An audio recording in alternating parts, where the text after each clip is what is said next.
हे friends, मैं हूं आपकी दोस्त नेहा और लेकर आई हूं आपके लिए फिर से एक न्यू वीडियो। बीएड नोट्स हमारा जो सीरीज चल रही थी उसमें चल रहा है, टेक्नोलॉजी की बुक चल रही है और उसमें अभी तक मैंने माइक्रो टीचिंग के बारे में अभी तक पढ़ा दिया है।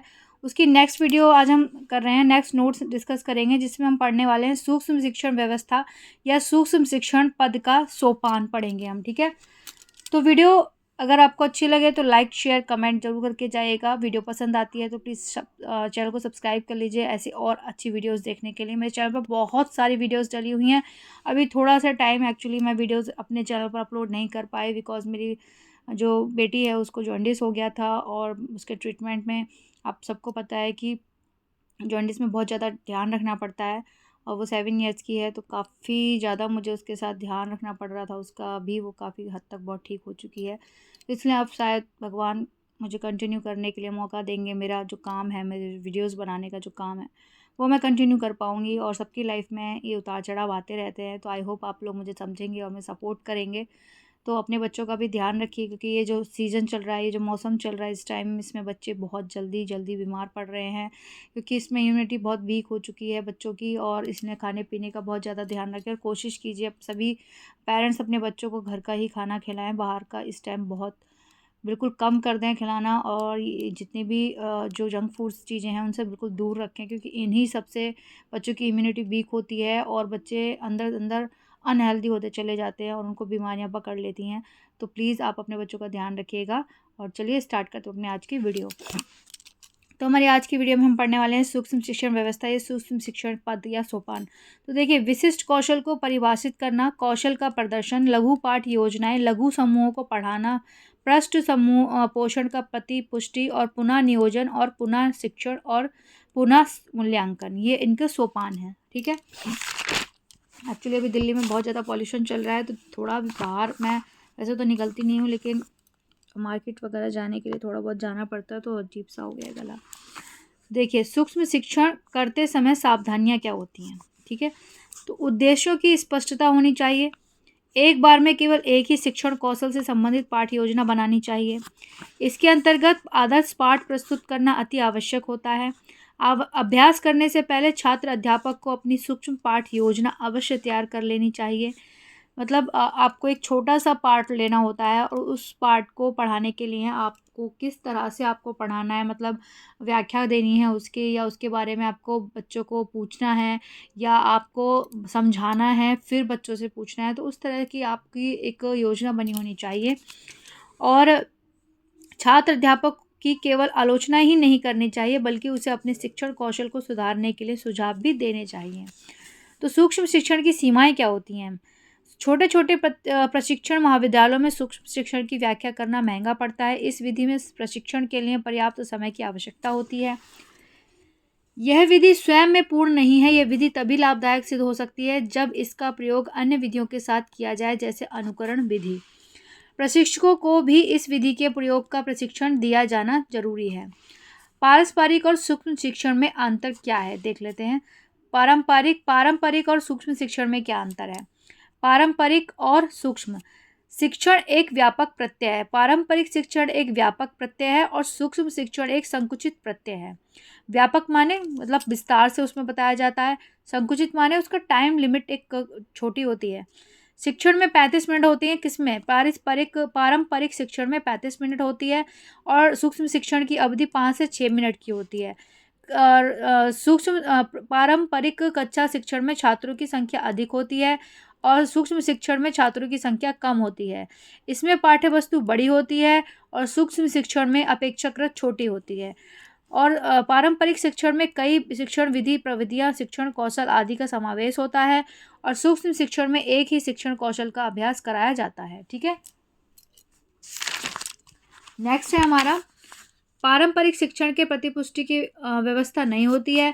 सूक्ष्म शिक्षण में तुरंत प्रश्न पोषण दिया जाता है। ठीक है, फिर आता है हमारा कि सूक्ष्म शिक्षणों की सूची क्या है। बीके पासी ने सूक्ष्म शिक्षण के लिए 13 शिक्षण कौशलों की सूची तैयार की है जो इस प्रकार से हैं। अनुदेशनात्मक उद्देश्यों को लिखना, पाठ की प्रस्तावना, प्रश्न पूछने की प्रभावशीलता, खोजपूर्ण प्रश्न पोषण, व्याख्या कौशल, दृष्टांत कौशल या उदाहरण, उद्दीपन परिवर्तन कौशल या उद्दीपन, विभिन्न विभिन्नताएं, मौन अथवा अशाब्दिक संकेत, पुनर्बलन कौशल और विद्यार्थी सहभागिता को प्रोत्साहन देना, समाप्ति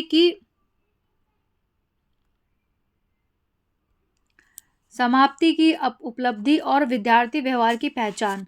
खोजपूर्ण प्रश्न कौशल, शिक्षक पाठ्य वस्तु को पढ़ाते समय बीच बीच में विद्यार्थियों को अधिक चिंतनशील बनाने के लिए प्रश्न पूछता है, जो विद्यार्थियों को किसी एक समस्या के विभिन्न पहलुओं पर गहराई से सोचने पर उसकी गहराई तक पहुंचने में सहायता देता है।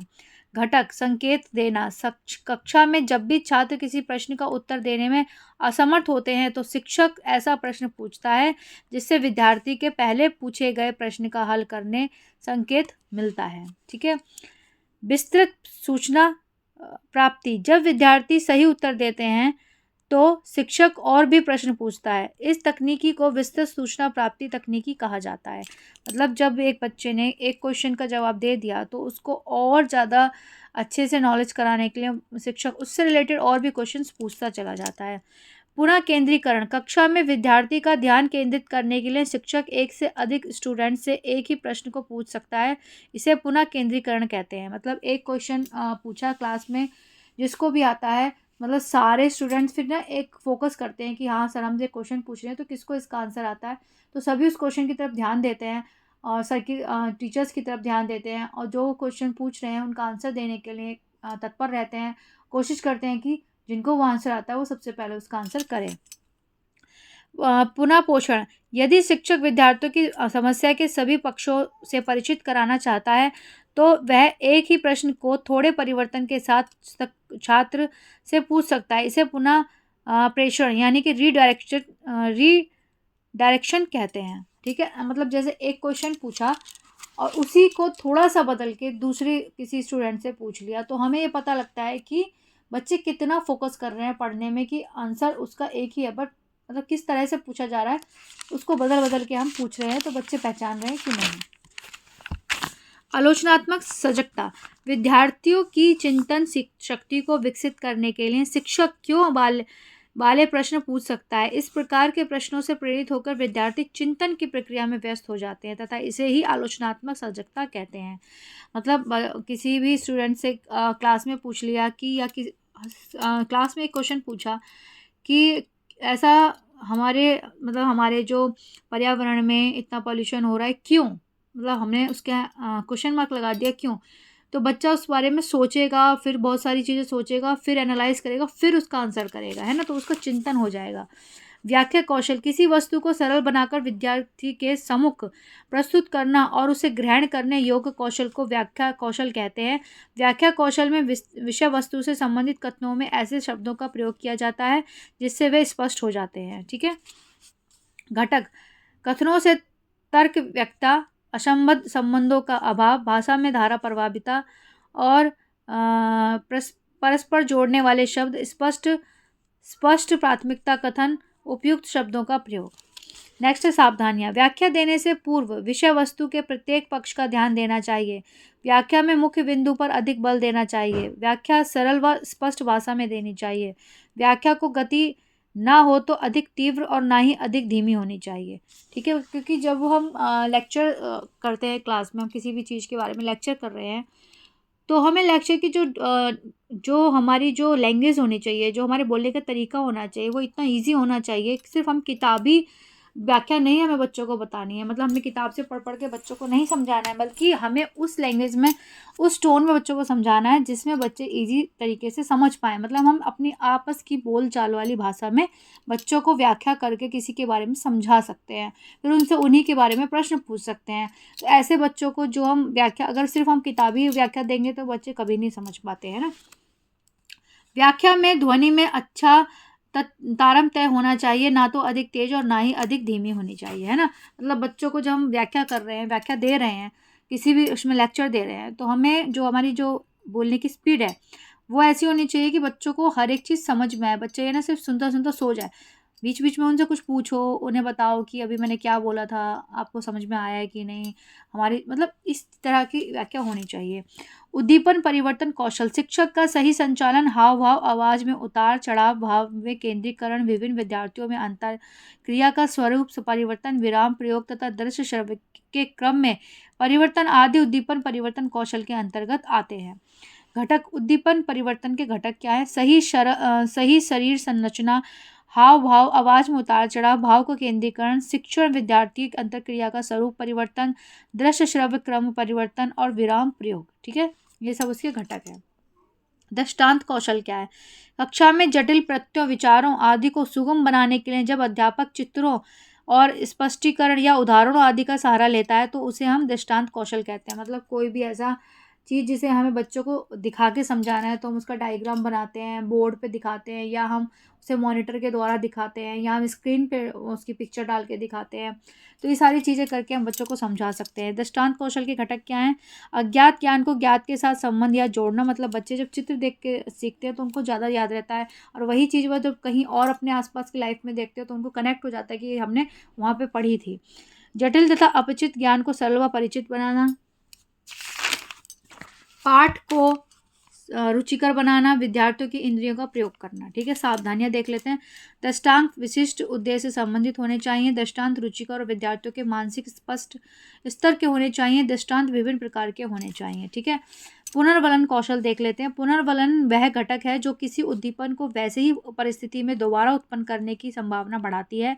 शिक्षण की प्रक्रिया में पुनर्वलन का तात्पर्य ऐसे उद्दीपनों का प्रयोग करना, उन्हें प्रस्तुत करना या उन्हें घटाना है जिससे किसी क्रिया के होने की संभावना बढ़ जाए।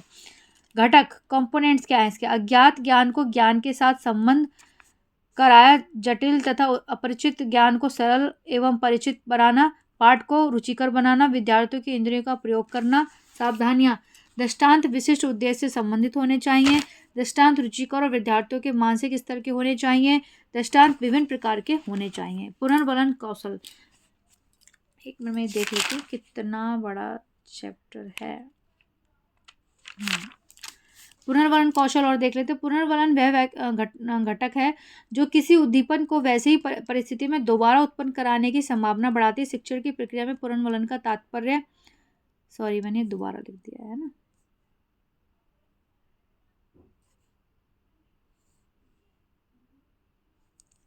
सॉरी दोबारा लिख दिया है मैंने। तो फ्रेंड्स यहाँ पे पुनर्वलन हो जाता है ख़त्म, और पुनर्वलन की सावधानियां देख लेते हैं। पुनर्वलन को आवश्यकता से अधिक प्रयोग नहीं करना चाहिए। पुनर्वलन सभी विद्यार्थियों के लिए होना चाहिए। इसके लिए उपयुक्त शब्दों का चयन व प्रयोग होना चाहिए। पुनर्वलन के लिए नए नए कथनों का प्रयोग करना चाहिए, मतलब नए नए शब्द जोड़कर हमें बच्चों से पूछना चाहिए। फिर आता है हमारा अनुकरणीय शिक्षा। तो इस टॉपिक को हम पढ़ेंगे नेक्स्ट वीडियो में, क्योंकि वीडियो बहुत लंबी हो जाएगी। आई होप आपको ये टॉपिक समझ में आया होगा। अगर समझ में आया तो लाइक शेयर कमेंट जरूर कीजिए। वीडियो अगर आपको पसंद आती है तो चैनल को सब्सक्राइब करे बिना बिल्कुल भी मत जाइए। मेरी और ऐसी वीडियोस देखने के लिए चैनल को सब्सक्राइब कीजिए और मुझे बहुत सारा सपोर्ट कीजिए। Thank you.